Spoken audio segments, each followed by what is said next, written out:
It's Friday again, which means we've got another new release at Canal Place.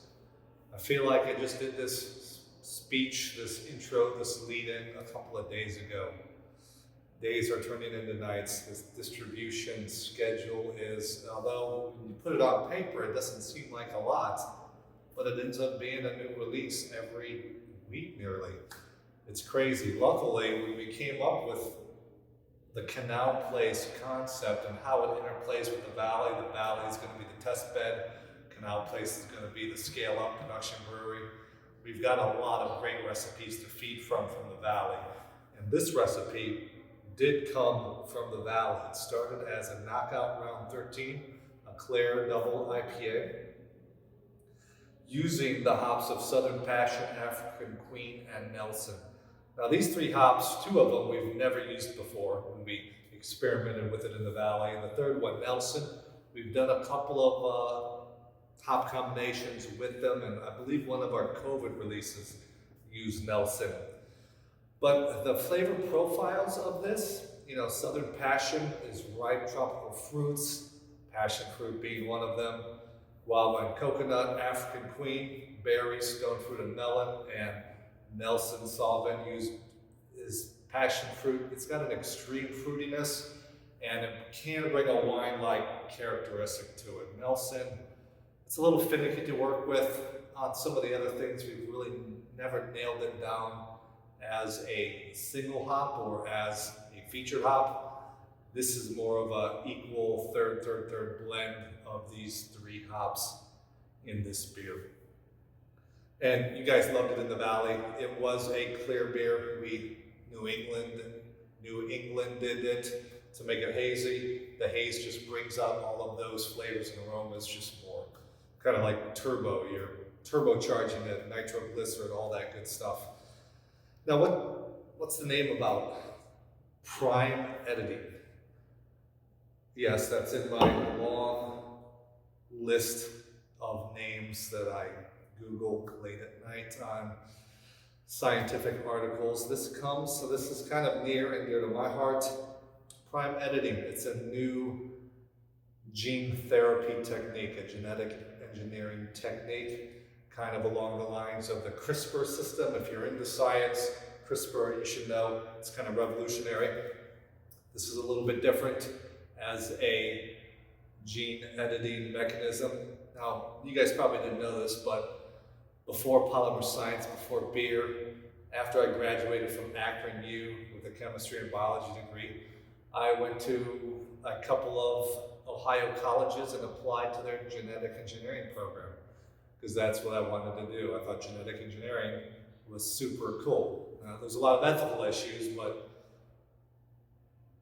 I didn't get there yet. I just liked, being able to do gene therapy, enhancing things.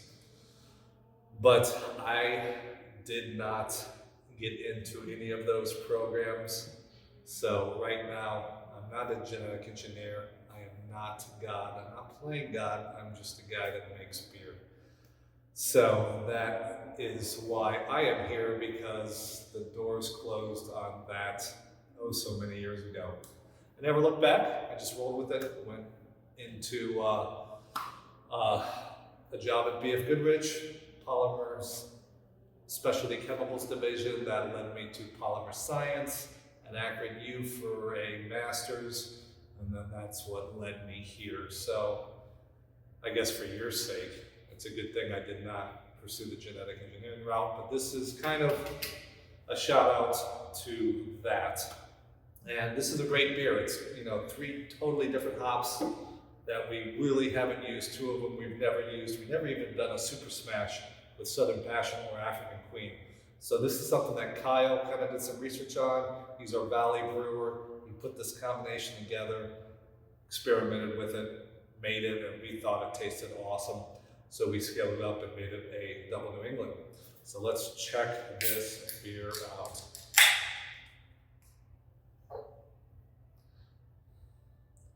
So this one's a super haze bomb. We've been tweaking our New Englands and double New Englands because we've noticed some differences in the haze, how soon it clears. Technically, it should not clear. If you get a New England IPA in a can or from draft, it shouldn't be clear. You shouldn't be able to see through it. It shouldn't even be opaque to where it's a little milky, but you can still see through it. It should be cloudy. It should look like orange juice. And you know, it's a very technically challenging beer to make. So this is one of the ones where a few beers back, we had a couple New Englands that went clear. You guys didn't taste them because we couldn't sell them as a New England. So we tried to figure out what we got wrong with that beer. And that's information and what we thought happened went into this beer. And I think turbidity-wise, the haze, it's the haziest beer with the strongest haze lock that we've made, which just brings out the hop characters more. As if you don't make a hazy beer quite right and it starts to clear, every couple of weeks as it clears, you lose that hop character because it's not in suspension, the yeast and the proteins anymore. So we definitely get those tropical notes right off the rip.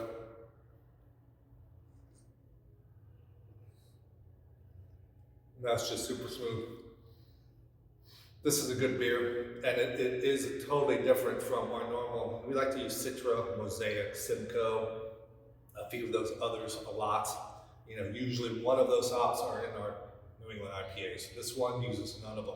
So this is a kind of a different path, kind of a different entire flavor, aroma, style that I think you're going to appreciate.